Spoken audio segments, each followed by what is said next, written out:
뭐 여행 얘기 해달라는데 여행 얘기 할 게 없어요. 뭐 여행 다녀와서 뭐 교훈적인 면을 한번 말해보라고 한다면은 여행에서 느낀 게 거의 없다는 게 교훈이죠. 남는 게 거의 없다는 게 교훈입니다. 왜 남는 게 거의 없는가? 나이도 상관이 있겠죠.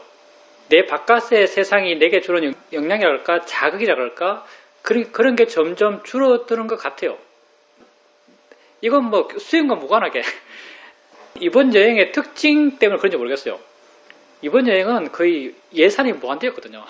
왜냐하면 안국선에서 지원한 여행이기 때문에 안국선에서 조계종 큰 스님 두 분 여행 보내주는 일종의 프로그램에 참석한 거거든요.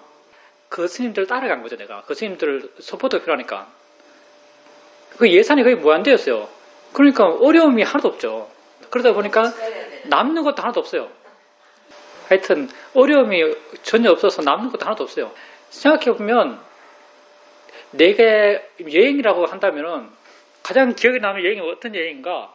그러면 당연히 가장 먼저 한 여행이 가장 기억에 남죠.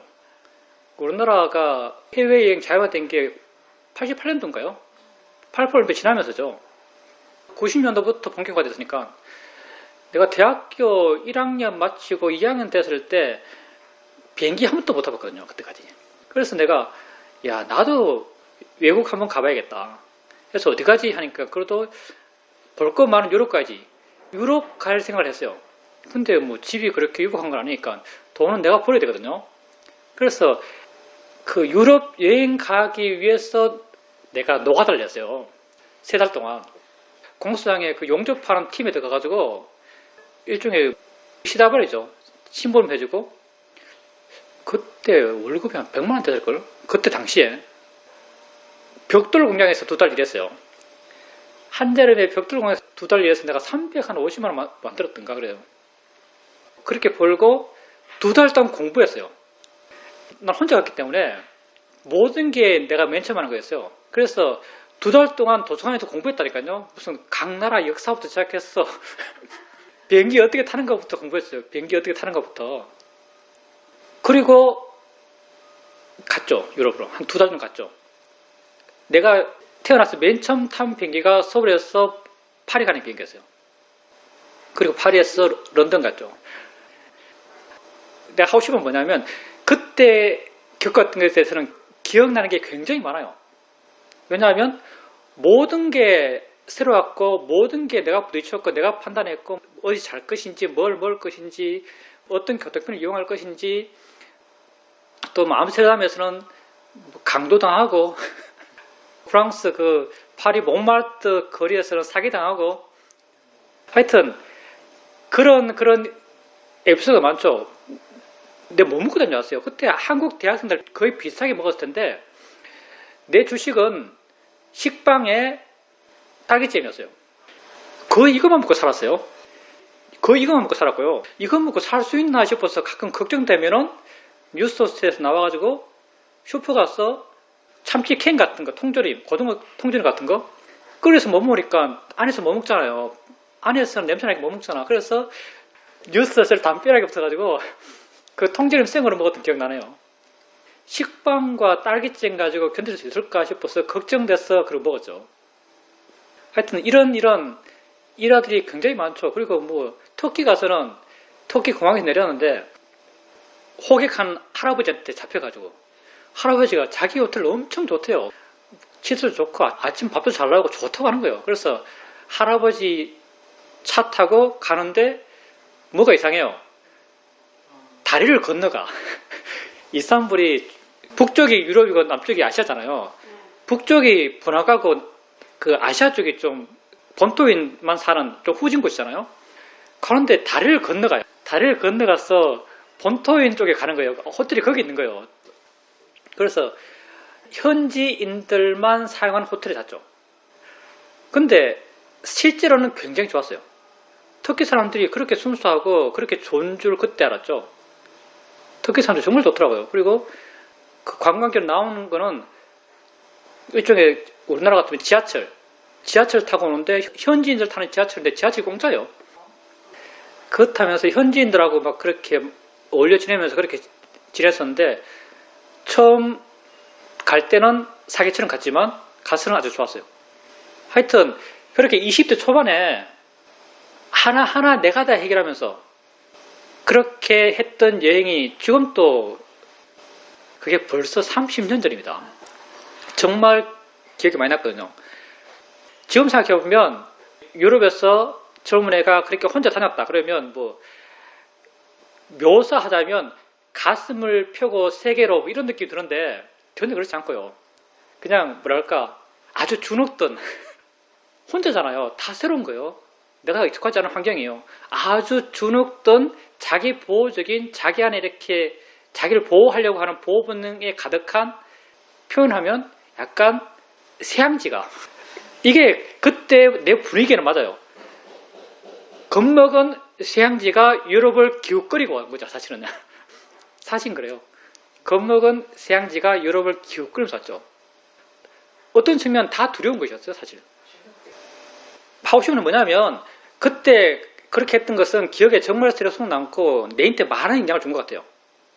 그만큼 영향이 컸기 때문에 지금까지도 그때 받았던 그런 느낌들이 강하게 남아있는 거죠. 근데 뭐 그 이후로도 여행이라고 많이 해봤죠. 난 여행을 거의 혼자 했거든요. 맨날에 가봤냐 그러면 거의 30개국에 육박할걸요. 근데 돌이켜 생각해보면 여행이 주는 임팩트가 점점 줄어들었던 것 같아요. 여행이 주는 임팩트가 점점 줄어들어요.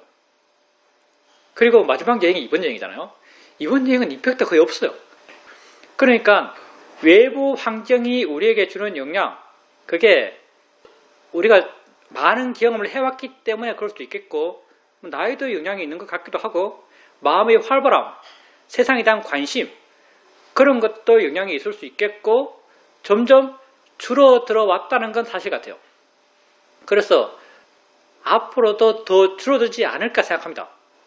그래서 우리가 내 밖의 세상에서 뭔가 새롭고 대단하고 그런 걸 구하는 데는 분명한 한계가 있지 않을까 생각합니다.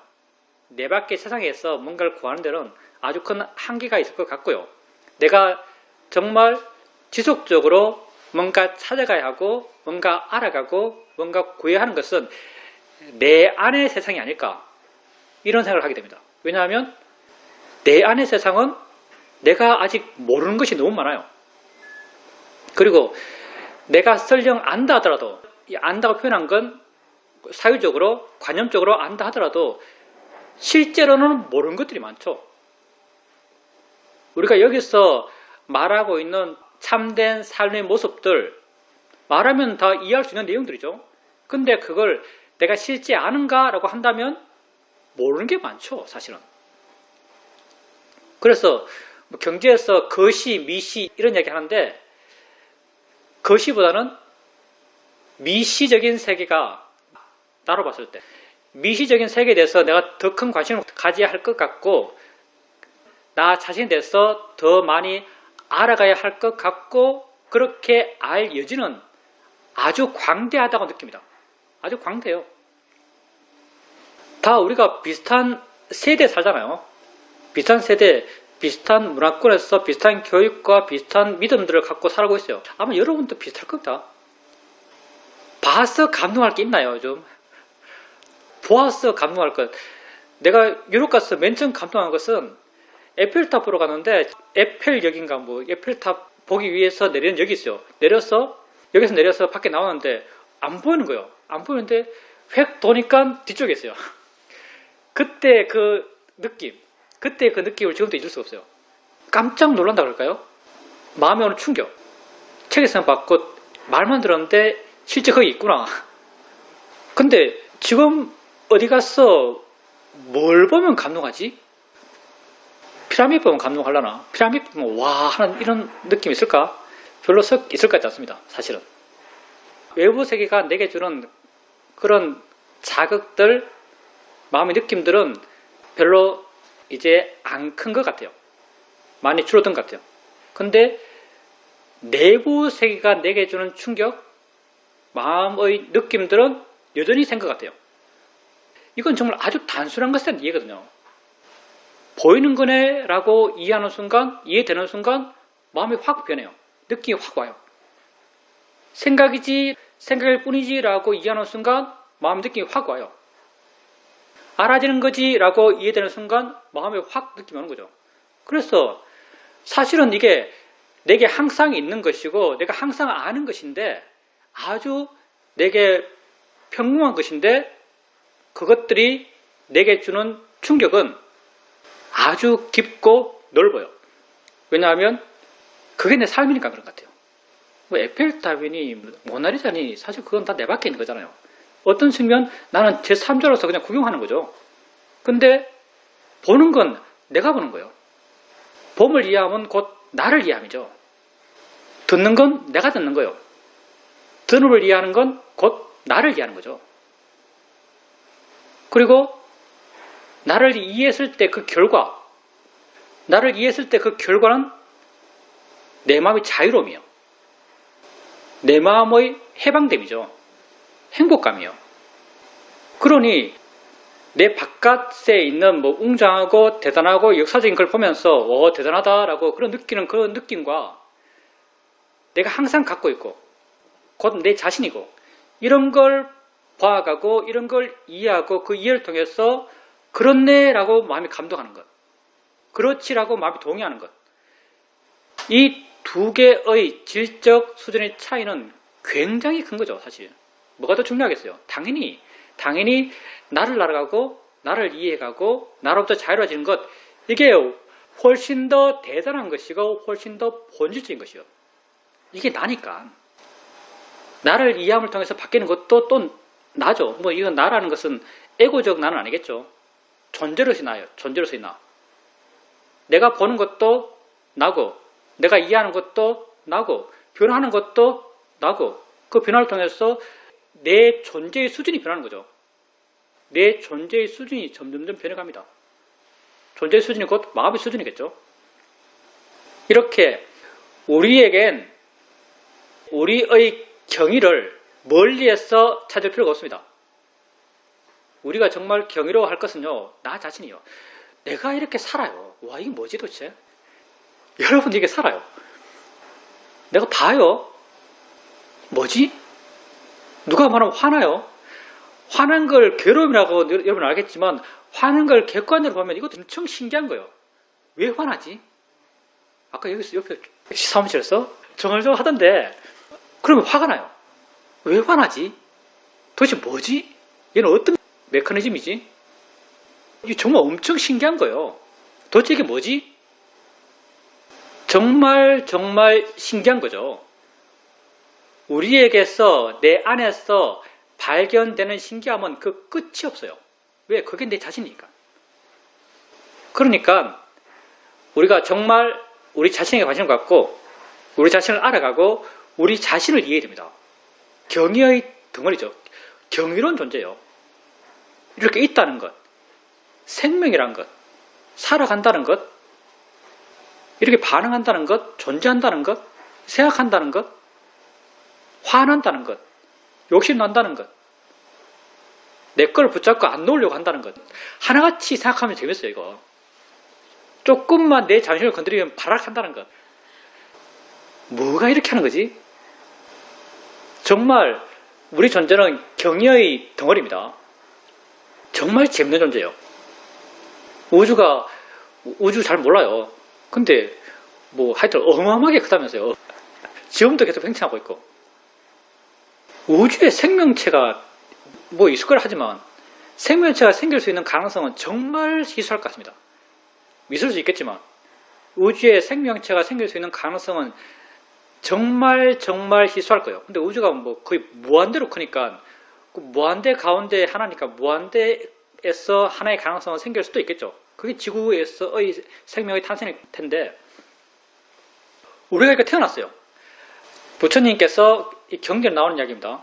부처님께서 이렇게 말씀하십니다. 생명 가진 존재로서 가장 희후한 것이 무엇이냐 이렇게 제자들이 물어요. 존재로서 뭐 지렁이도 있고 뭐도 있고 많잖아요. 살아있는 것들 가운데서 가장 희후한 것은 무엇인가? 가장 귀한 것, 가장 드문 것, 가장 희소하게 있는 것, 생명 있는 것 가운데서 가장 희유한 것이 무엇인가라고 부탁해서 제자에게 물어요. 제자들은 모르죠. 제자들이 답을 못하니까 부탁해서 당신이 답하세요. 생명 있는 것 가운데 가장 희유한 것은 인간으로 태어난 것이다. 이렇게 말해요. 가장 희유한 것은 인간으로 태어난 것이다.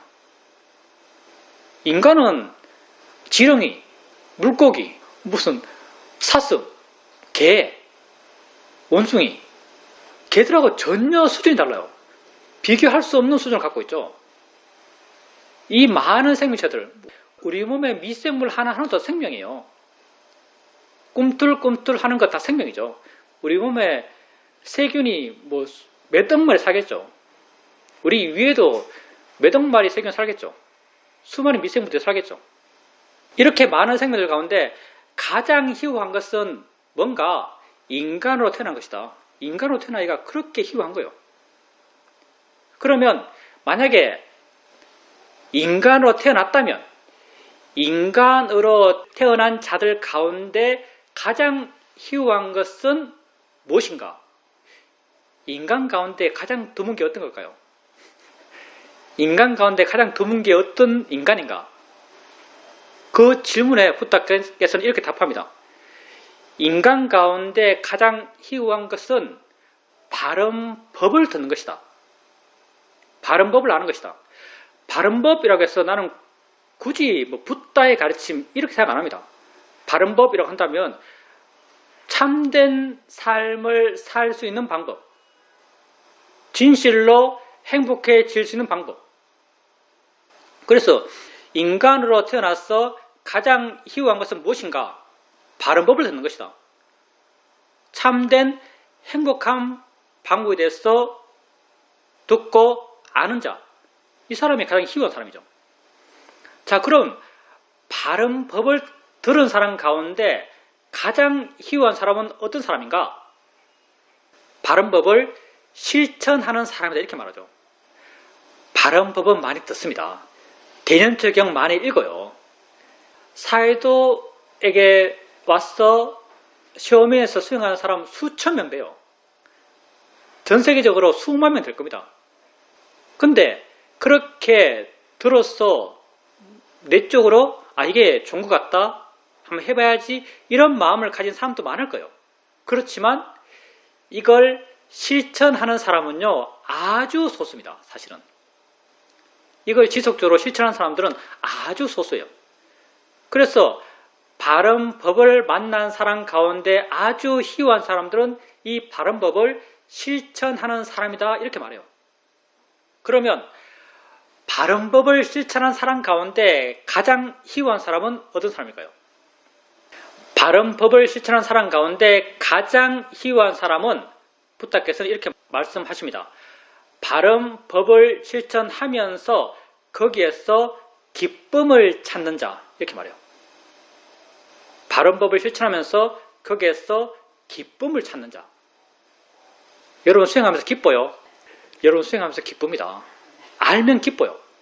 자유로워지는 걸 알면서 기뻐요. 소리 들으면서 소리일 뿐이지라고 하는 순간 마음이 물러나요. 물러나면서 그 소리에 대해서 내 마음이 덜 반응하고 덜 화나고 덜 묶여있고 자유로워지는 것을 알면서 마음이 흐뭇해요. 그 기쁨이죠. 보람을 느껴요. 그 기쁨이에요. 바르게 수행하고 이어지게 지속적으로 수행해 나가고 이런 수행이 하루, 이틀, 3일, 4일, 일주일, 한 달, 1년이 되면은 이런 마음의 기쁨을 스스로 체험합니다. 바른 법을 실천하면서 거기에서 기쁨을 찾는 자, 이 사람을 바른 법을 실천한 사람 가운데 가장 희유한 사람으로 말씀하고 있어요. 그러면 바른 법을 실천하면서 거기에서 기쁨을 찾는 자들 가운데 가장 희유한 사람은 어떤 사람인가? 라는 질문이 없어요. 이 이상의 존재가 없어요. 부처의 가르침 속에서는 이 이상의 희유한 사람이 없어요. 바른 법을 실천하면서 거기에서 기쁨을 찾는 자, 이런 사람이 생명 있는 존재 가운데, 그게 지렁이든 아메바든 꿈틀꿈틀하는 모든 생명이 있는 것 가운데서 가장 고도화된 생명체, 가장 수준 높은 존재, 가장 가치 있는 삶을 살고 있는 존재를 부탁해서 경전에서 바른 법을 실천하면서 거기에서 기쁨을 찾는 자라고 말씀하고 있습니다. 근데 이게 여러분에게 그렇게 멀리 있는 일인가요?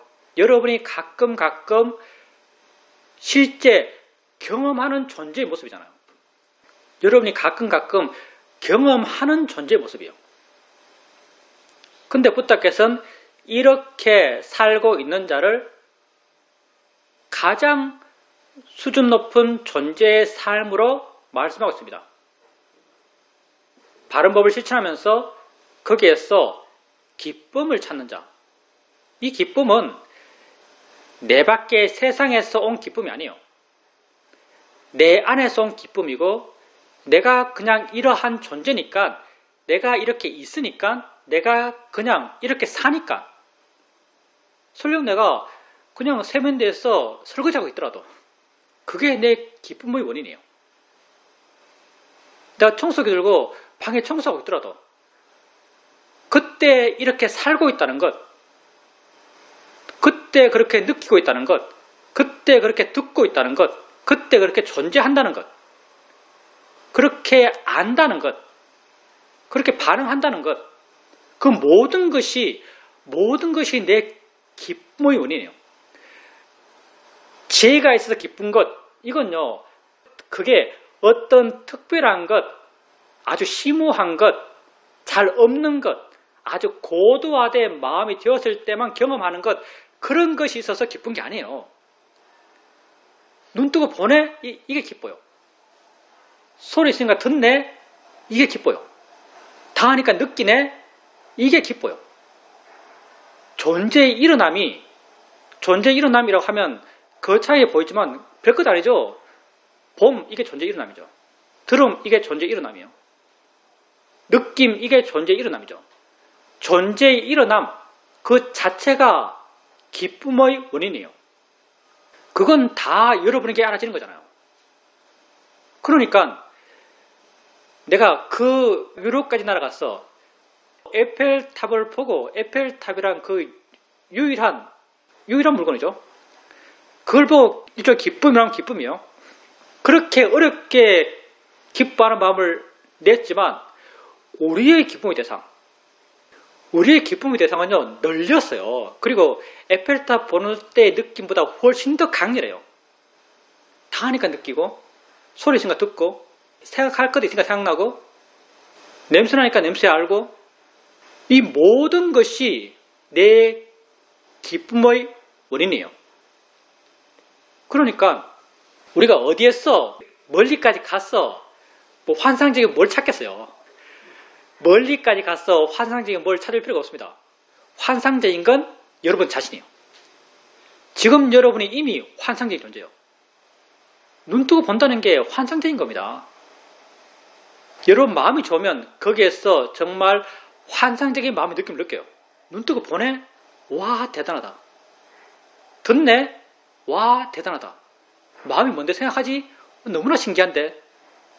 내가 있다는 게 뭐지? 도대체 이게 뭐야? 너무나 궁금한데? 이런 마음이 생기죠. 그러니까 멀리에서 파랑새를 찾지 마십시오.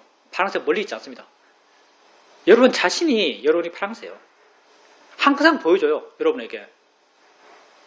여러분 마음에 기쁨이 생길 수 있는 그런 원인들이 여러분에겐 항상 있어요.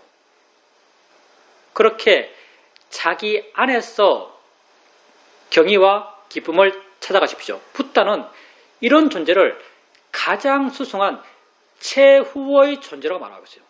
최후의 존재. 여러분 다 최후의 존재예요. 가장 고도화된 존재입니다. 붓다의 시각에서는 그래요. 누가 이렇게 살아요, 사실. 사실 누가 이렇게 살겠어요? 사람들은 경의와 기쁨의 요소들을 끊임없이 자기 밖에서 찾아요. 자기 밖에서 주는 자극은 점점 약해집니다. 내가 여행에서 느끼는 감동이 점점 줄어드는 것처럼 내 밖에서 주는 자극은 점점 약해져요. 그러면 어떻게 해요? 더 강한 걸 찾아야겠죠. 더 강한 자극, 더 강한 기쁨을 찾아야 돼요. 더 강한 자극, 더 강한 기쁨이 없으면 어떻게 해요? 결국은 마약까지 가겠죠. 마약을 그걸 사는 거죠. 근데 여러분 밖에서 그런 경의와 기쁨을 찾을 필요가 없어요. 왜냐하면 여러분은 여러분 안에서 그런 경의와 기쁨을 찾을 수 있는 방법을 아니까. 이게 바른 법을 아는 사람이죠. 방법을 아니까. 그리고 이건 모든 것이 맞아져가는 길이에요. 사람들이 경의와 기쁨을 찾는다고 도박하고, 도박도 그것 때문에 하는 거죠. 도박하면 마음이 행복할까요? 도박하는 사람 마음 정말 불행할 겁니다. 도박할 때의 그런 자극들, 그런 건 있겠죠. 도파민도 분비되겠죠. 근데 마음은 좋은가? 마음은 점점 비참해질 겁니다. 뭐 마약하는 사람들 마음이 좋을까요? 취했을 때 뇌에서 막 도파민이 분비될 때 그때는 그런 흥분감, 그런 들뜸, 그런 마음 상태를 좋다라고 판단할 수 있겠죠. 근데 하고 나면 물론 그 당시에도 결코 좋은 마음은 아니에요. 근데 그는 좋다고 생각할 수 있을 거예요. 근데 하고 나서는 그런 자극이 없어졌을 때는 비유하자면 마약으로 인해서 마음이 높이 올라간 만큼 밑으로 깊이 떨어질 거예요. 마음이 끊임없이 불행하겠죠. 근데 우리가 해나가는 길, 내 안에서 경의와 기쁨을 찾아간 이 길, 내 안에서 경의와 기쁨을 찾아간 이 길은 점점 마음이 좋아지고 점점 마음이 가벼워지고 아래 가면 아래 갈수록 하면 할수록 더 하면 더 할수록 마음은 더 기뻐지고 그 기뻐지는 마음은 더 행복해지고 마음의 조건은 더 좋아져가요. 모든 게 발음을 향해서 일관성 있는 길이죠, 사실요. 모든 게 발라요, 이 길은. 이쪽으로 너무 개발되어서 그 반대편이 더 비어가는 그런 길이 아니에요. 그래서 이 길을 중도라고 말하기도 하죠. 이런 기쁨과 경의와 환희의 길은요, 다 여러분 안에 있는 것이고요. 이 길을 가는 게 결코 어렵지 않습니다. 그리고 이건 모든 게 발음을 향해서 맞는 길이에요. 내가 수행에서 지혜라는 한 측면이 아주 강해진다 해서 반대편의 안 좋은 어떤 요소가 있어서 그 안 좋은 요소가 커지는 게 아니에요. 모든 게 옳은 방향이잖아요. 모든 게 바른 방향이에요. 완벽이라는 말을 붙이려고 하면 붙일 수도 있는 길이죠. 부족한 게 없으니까. 근데 그게 아주 찾기 어렵고 아주 오랫동안 힘들게 마음을 개발해야만 발견되는 무엇이 아니에요. 우리 주위에 널린 거죠, 사실. 이게 우리 주위에 널렸어요. 눈 뜨면 보는데요. 닿으면 느끼는데요. 소리 있으면 듣는데요. 우리 생 자체가 우리의 기쁨의 원천이에요. 우리가 이렇게 있다는 그 자체가 우리 기쁨의 원인이에요. 그래서 바른 법을 실천하면서 거기에서 기쁨을 찾는 자, 부다가 말씀하신 최후의 존재, 존재하는 것 가운데 최후의 존재, 그게 우리에게 멀리 있는 게 아니에요. 이런 존재가 되십시오. 뭐 여행 별로 의미 없더라고요. 우리는 이런 존재예요. 이런 삶을 살고자 해요.